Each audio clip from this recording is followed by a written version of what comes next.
السلام علیکم ورحمۃ اللہ وبرکاتہ۔ پیارے پیارے معزز سامعین، ہمارے یہاں عموماً لوگ جو ہے دوسروں سے یا تو خود بھی ہوتے ہیں ایسے، یعنی خود مایوس ہوتے، یا پھر اگر خود مایوس نہیں ہوتے تو دوسروں کو مایوسی والے الفاظ بول دیتے ہیں۔ مثلاً آپ دیکھ لیں، ہم کہتے سنے دیتے ہیں کئی لوگوں کو، جیسے کوئی اپنے بچے کو، کوئی اپنے شاگرد کو، کوئی اپنے ماتحت کو کہتے پھرتے ہیں کہ تو نکما ہے، تو بے عقل ہے، تو بیکار ہے، تو کچھ نہیں کر سکتا، تو کامیاب نہیں ہو سکتا، تو کیا کرے گا زندگی میں۔ پیارے معزز سامعین، یاد رکھیں اس طرح کے لفظ ہمیں نہیں کہنا چاہیے۔ کیا ہمیں پتہ ہے اس کا مستقبل کیا ہے، اس کا بھوشیہ کیا ہے؟ کیا ہم جانتے ہیں؟ نہیں نا، اللہ تعالیٰ جانتا ہے نا۔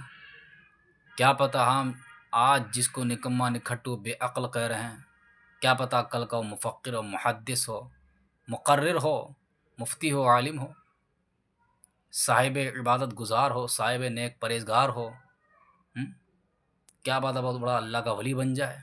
تو ہم نہیں جانتے نا کسی کے بارے میں، کسی کے مستقبل کے بارے میں، تو ہمیں یہ نہیں کہنا چاہیے۔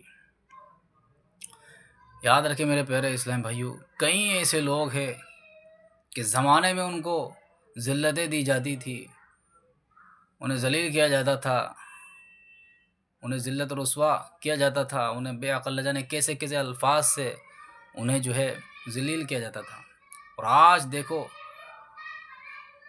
آج ان کے تاریخوں میں نام، کتاب و نام، کس کس نام سے ان کو پکارا جاتا ہے۔ جی ہاں، جیسے کہ ہمارے ایک بزرگ ہیں، نام میں ابھی نہیں بتاؤں گا، بعد میں بتاؤں گا۔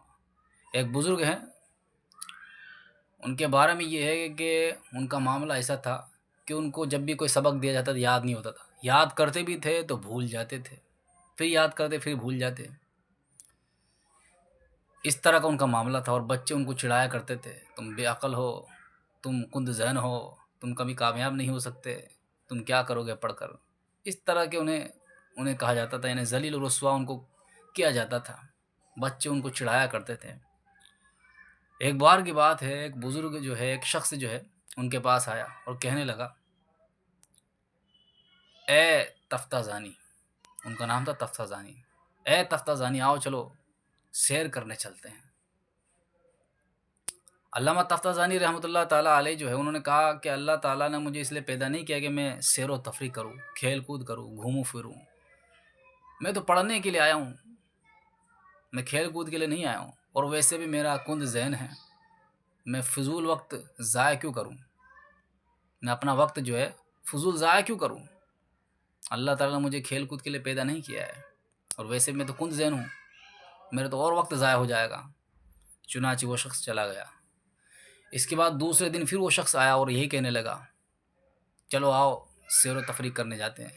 انہوں نے پھر یہی جواب دیا کہ اللہ تعالیٰ نے مجھے کھیل کود کے لیے پیدا نہیں کیا ہے، میں پڑھنے کے لیے آیا ہوں اور پڑھوں گا، ویسے بھی میرا کند ذہن ہے، میں کیا کروں گا کھیل کود کر کر، گھوم پھر کر۔ چنانچہ پھر تیسرے دن وہ شخص آیا۔ اب کی بار اس شخص نے کہا، اے تفتہ زانی، حضور علیہ السلام نے تمہیں یاد فرمایا ہے، حضور علیہ السلام تمہیں بلا رہے ہیں۔ چنانچہ علامہ تفتہ زانی کو جیسے ہی سننا تھا کب کبھی طاری ہو گئی، تھر تھر کانپنے لگے اور خوش بھی ہوئے۔ یہ کیا، میں نے اتنے دنوں سے ان کو منع کیا اور کون مجھے یاد کر رہا تھا، اللہ اللہ۔ پھر یہ کانپتے کانپتے، خوف زدہ ہوتے، اور جو ہے آقا علیہ السلام کی بارگاہ میں حاضر ہوئے۔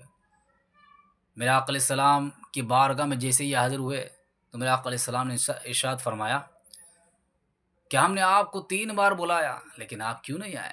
علامہ تفتہ زانی رحمۃ اللہ نے عرض کیا، حضور مجھے یاد نہیں تھا کہ آپ نے بلایا ہے، نبیوں کے سردار نے بلایا ہے، اور آپ تو جانتے حضور میری کند ذہن کا حال تو آپ جانتے ہی ہیں، میں کتنا کند ذہن ہوں، مجھے کچھ یاد نہیں ہوتا، یاد ہوتا ہے تو میں بھول جاتا ہوں، آپ تو جانتے میری حالت علم سیکھنے کے بارے میں، علم سیکھنے کے معاملے میں۔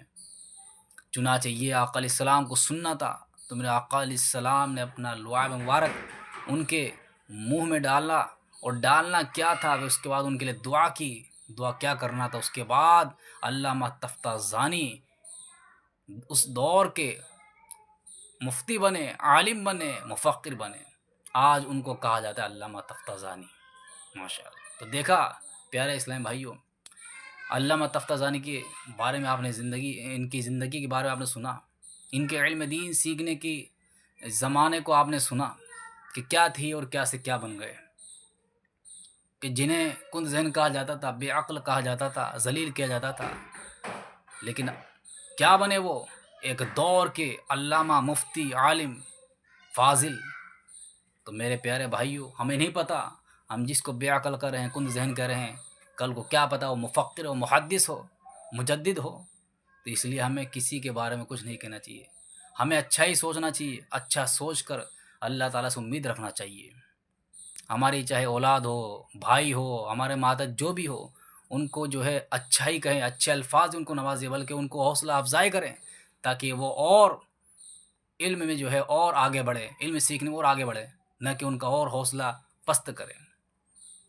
آج دیکھیے آپ، کئی لوگ کہتے نظر آتے ہیں اپنے، خاص کر اپنے بیٹوں کو، کہ یہ تو کیا کرے گا، یہ کیا کر سکتا ہے، کچھ نہیں کر سکتا۔ اس سے کیا ہوتا ہے میرے پیارے بھائی، ان کا اور حوصلہ پست ہو جاتا ہے۔